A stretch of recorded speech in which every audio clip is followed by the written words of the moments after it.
patronite.pl/Televizornia. Zostań naszym patronem już dziś.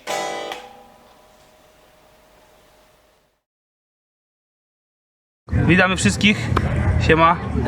Mamy dzisiaj olbrzymią przyjemność porozmawiać z liderem MorLord David Matrise. Zadam mu kilka pytań. Przetłumaczymy później, jakby ktoś nie rozumiał, także bądźcie z nami. Dave, hello again. Hi, how are you? First question, yeah, I'm alright, thank you. First question to you. How has your approach to songwriting evolved from your debut album to your latest release? Not much. Like I said, I do most of the primary writing. I do it myself, and I write all the rhythm guitars and the songs on the guitar. And I think what approached the most, if you really want to think about it, is it got back in the day we used to sit in the jam spot and write it as a group, you know. Yeah. And that was fun. I kind of missed those days, but as we evolved over the years, we got older, we're divided out, and then we started relying on technology, what we have, you know. And I started writing with my guitar player. I would do most of the songwriting and get 80% of it down, and then bring him in, and then he starts structuring with me, putting it together on the drums with the Pro Tools and stuff, and then we get the songs done, and then I'll put the mumble tracks like I mentioned before, and then we send it off to Jimmy and he writes the lyrics. I think it's been like that, the solid core for the last 6 or 7 albums, and I think it shows that we got a good recipe and it works well. Yeah. Would you say it has changed since you gained more experience or something like that? Yeah, I think the only thing that really changed is that we're missing that in the jam spot room writing as a whole. I do miss that. I think that's where some of the best music comes from, when you can get in the jam spot and sweat. But we, like I said, we got families and we're spread apart, and we use the technology what we have today by sending files to each other. And I think a lot of bands write like that these days. You know, it's hard to get together. You know, time is limited when we get older with families and stuff. And but people who know you and follow the history of a band, they know that you are the main songwriting person in the team, or you compose the most of the music. But do guys give you a hand from time to time? Yeah, they help me all the time. Absolutely. I mean, you know, but 95% of it I'm writing over guitar rhythm. But Jimmy does a great job with the lyrics. You know, I mentioned before, you know, I wrote up until I can't remember what album it was. I think Horrors Awaits. That's when Jimmy took over writing the album, Horrors Awaits. And like I said, I killed everybody, and I think I couldn't write anymore. I just started meshing together, and I brought him in, and he started writing his style. And I like the way he writes, man. His lyrics are good. They, you know, it reflects people, and they relate to it. You know. Look, a second question to you is: do you prefer a raw analog vibe in the studio, or you rather lean into modern production nowadays? On this newest one, you know, I think on the last few albums we kind of went over that, man. You know, I think we polished them when we hit the pinnacle of our recording, and on this one we kind of went a little backwards. We wanted to be more a little raw. We didn't want it as, you know, the Crew Face of War. We wanted it more natural. I think this is the most natural sounding album that we had. It sounds like it's live, and that's what we were going for. We didn't want it too triggered. It's just plug and play. That's basically what we did. We plugged and played. There's no triggers. There's no nothing. It's just everything's mic'd, and we couldn't be happier enough. I mean, Dan Swano, he's been mastering the mixing of the last 4 or 5 albums. The guy, whatever he touches is gold. This is what the real fan desire, I think. Yeah, he's incredible, and I mean, he hit it on the first mix, and he nailed it, man. We're very happy with the end of the new album for sure. Yeah, brilliant. Thank you very much. And what is the most critical element for you in the final mix? The vocals. You know, I always said Jungerot is soul-taking. The vocals, I like to be more upfront soul-taking. I think that has a lot to do with it. And I've always said before, Jungerot has something special. If you've never seen us before and you come and see us for the first time, you know, those rhythms that I write, they just embed in your head. And I hear it all the time. You'll go to a show and you wake up in the morning and you'll hear those rhythms in your head when you wake up. And you just remember those stomping grooves, and that's what we're known for, man. Do you listen to your own music? Because some people do, some people don't. I don't. Different preferences. Yeah, I don't. To tell you the truth, I don't listen to a lot of music right now. I mean, it just seemed like after writing so much and touring, you kind of need a break from music. You know, I kind of keep my head fresh, and I think that's why I kind of keep to my style a lot, because I don't try to listen to a lot of music that's out there to try to jump on a trend. Yeah. I just stay really primitive to what I do. And that was sort of going to be my next question. I mean, outside of metal music, what other genres or books, movies, or live events have had the strongest impact on your lyrics? And war movies, of course. Okay, you know, any kind of war movie we like. I mean, that's what we're based on a lot. You know, it's hard to get away from any war and gore. We when do you got- like them in Poland, especially those shows that we're heroes. Yeah. But it's hard to get away from a name like Jungle Rot. You know, Yeah. it's always going to have some kind of war and gore involved, and you know, anything like that, I'm really fascinated with. You know, Do you personally have any friends who were in Vietnam, for example? Or my uncle veterans? was in Vietnam, and he actually had Jungle Rot. Yeah. And that had a lot to do with it. He used to show me pictures when I was young, and he actually had a hole in his foot. They had to cut it out. You know, and that had a lot to do with getting the name. Yeah, brilliant. That's inspiring, brilliant, yeah.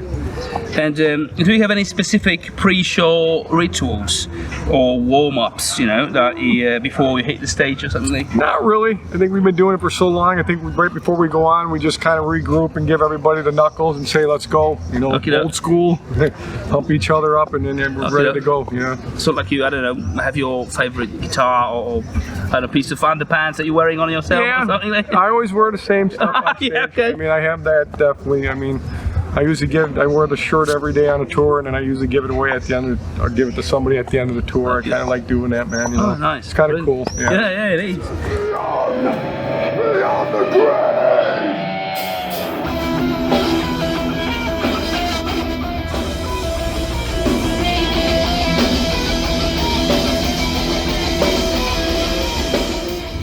And how do you manage the exhaustion and keep your energy high during long tours, you know? I think with that's a good question, man. I think this isn't for everybody, that's for sure, man. Yeah. I mean, it takes a special person to do this. I've always said that, man. The hardest thing for a band is finding 2 or 3 or 4 people that share the dream and want to do this. You know, once you get on the road, it's very difficult, man. You know, it's a shock to some people. I've been through a lot of musicians hiring tour, and you get out there, you don't get sleep. Sometimes you don't eat, you don't shower. But what keeps us going through it, I think we've just been doing it for so long, and you know, it's who we are. It's our identity, and that's what we do. You know, I think that's. Do you have any way out to look after your throat or something? I never had issues with my singing ever. No? I don't really sing loud. I sing through the stomach, so it's more controlled. It's not like a throat deal. It's more of a controlled in the stomach, so I'm not a loud singer. It's really coming from there. But yeah, it's more controlled. I mean, a lot of singers can relate to that. Yeah, I never really push it. You know, when you push it, that's where you get hurt. You know, but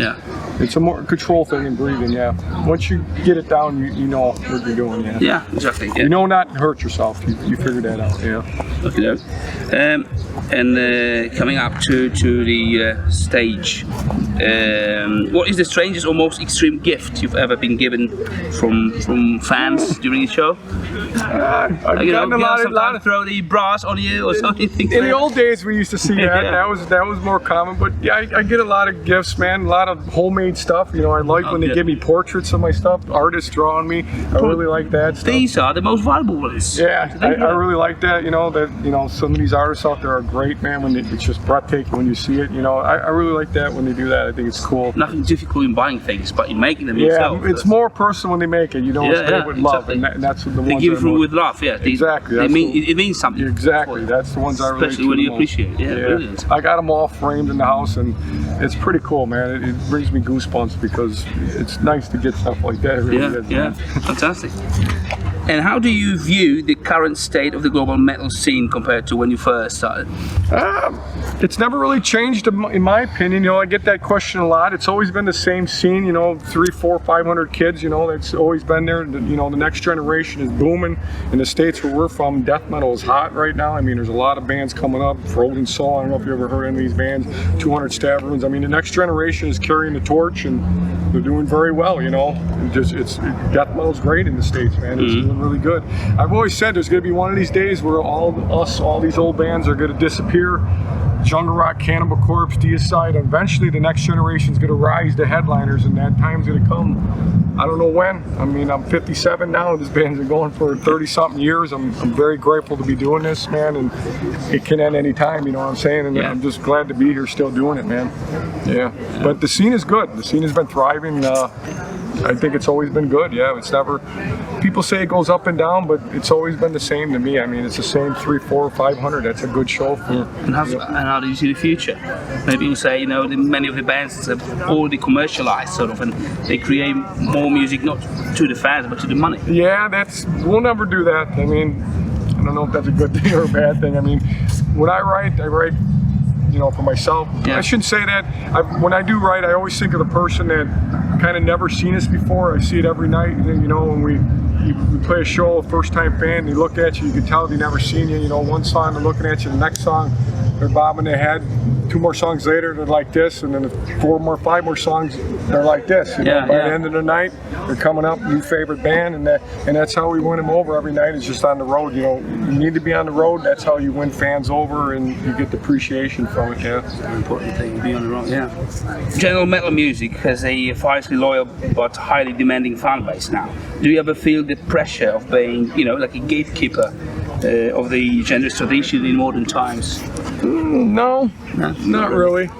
No, we do what we do. John Rock does what we do. Yeah, you do your job. That's it. Yeah, I just try to, it is kind of feeling kind of good, I like, the younger generation, they're calling us legends now. I don't know what becomes a legend, but, I like hearing You that. are a legend, to be honest. What qualifies you as a legend, I don't know, but, it's kind of cool that you hear that from the younger generations coming up. They're looking up to us and they're grateful that, we give them, the inspiration to do this, and that's a good feeling when I hear that, but what qualifies a legend, really? I guess if you can hit 12 albums in your life, I guess that can call it a legend. Yeah, but on the other hand, it's beautiful, in my opinion, that you're still a very modest man. Yeah.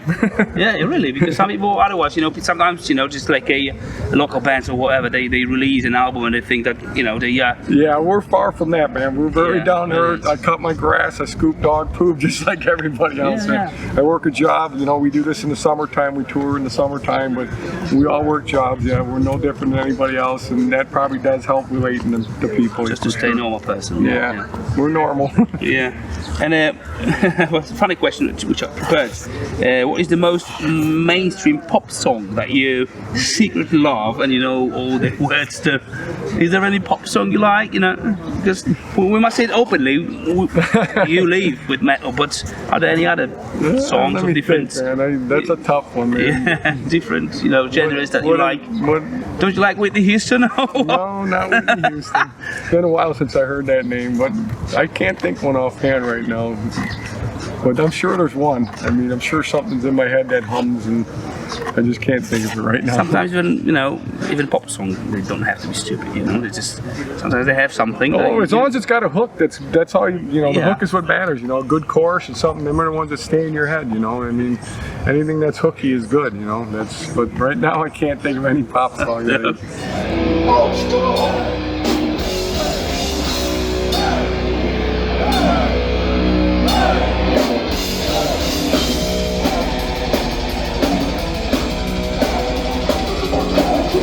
And what is the most absurd or ridiculous situation that has ever happened to you or to the band when you're traveling? That actually just happened on this tour, man. On this tour? Yeah, a particular one. Okay. It's kind of a long story. We started this tour off, man, and I kind of still disturbed over it, man. We went to the airport to check in to go here. We bought our plane tickets, and my name was wrong on the flight, on the passport. It didn't match, and they wouldn't let me get on the plane. Oh, so I couldn't get, and I tried getting the ticket, trying to fix it, and had the process of fixing it. Somehow my other guys got their flights canceled at the same time, so we lost 5 flights getting over here, and we had to buy another 5 flights. Oh my gosh! So we're basically looking at $14,000 in the hole to start this tour from that. Yeah, it was a nightmare. But this band's been running pretty good up until this year, and we took a big hit, man. We're going to get out of it somehow. Hopefully we sell a lot of merch on this tour to get us out of the hole, but. It's a long story. It was British Airlines we bought the tickets from, and for some reason they were shut down at the airport, and they sent us to American Airlines. They're a division of each other, and they couldn't get in British Airlines' computer to switch my name because they weren't there, and they should have been there, customer service, right? Should have been there to take care of me, and they couldn't get in there, so I couldn't get on the plane because they couldn't switch it. In the meantime, somehow these guys didn't make the plane because they were waiting for me, and they didn't get on, and they lost their plane tickets too. Bloody hell, that wasn't your fault at all, mate. Really? It's devastating. They mix up the name. It's devastating, man. It really is. It was a very heated moment and confusing moment for us, and I just hope we can get out of this. Yeah, I mean, it's the worst thing that's happened to the band right now. It is. It's the worst thing that's ever happened to us right now. This Maybe you can put week. some kind of a complaint or something. We're going to try, but you know the airlines. In my opinion, I don't think they care if you lose 5 people or not. They got constantly people buying tickets every day. I mean, but we're going to try to fight it when we get home and see if we can have. Yeah, there should have been somebody at that desk. Take care of it. It took literally 5 minutes to do it. Just switch it right there, but no one was at the desk because they were closed, and it just spiraled from there. It just kept spiraling, man. Keep fingers crossed. Yeah, that is the worst thing that's ever happened, man. It's terrible. You know, and last but not least question, have you ever heard anything about Poland before you came over here? Have you know any Polish artists or the history of Poland? I just know that I love Polish people because I hire the same driver and I love him and we work with him all the time. Paluch is from here and we love it, man. I mean, I've actually got merch from here before. I mean, they do great work. And have you heard of any famous Polish people? I haven't. Those who fought for America, Bydgoszcz or Pulaski. Oh, Pulaski, there you go. Yeah, we know that name for sure. Absolutely. Mercurius Polish. Yeah. Nicholas Copernicus. Yeah, we have a few. I love the food. Yeah, food is nice. Yeah, I love the food. I mean, the people have been nothing but great. I mean, it's beautiful here, that's for sure. I mean, very beautiful, very peaceful. Yeah, I'm glad to be here. Yeah, we have you here. We don't get to Poland too much. I don't know why. We always kind of work around it. I don't know why we don't get here. Some time ago, we were under communism, and it wasn't easy to play yeah, here. I mean, we don't have a big name here. I mean, it seems like we just never did. I think this is only like our second time here in my career. Have you heard of the band Davide? Oh, we're going on tour with Vader. Davide is Polish. Yeah. Behemoth Polish. Yeah, we're going to be going on tour with Vader in the States. Brilliant. And later in the year, we'll be out with them. Yeah, we love Vader. We got Behemoth too. I know Behemoth. Yeah, they're from Poland, right? Yeah. Or two, you know, probably most famous bands, worldwide famous. Yeah. Okay, thank you very much. Thank you for the interview. All the best. Thank you. Take care. Yeah. Dziękuję bardzo, do zobaczenia.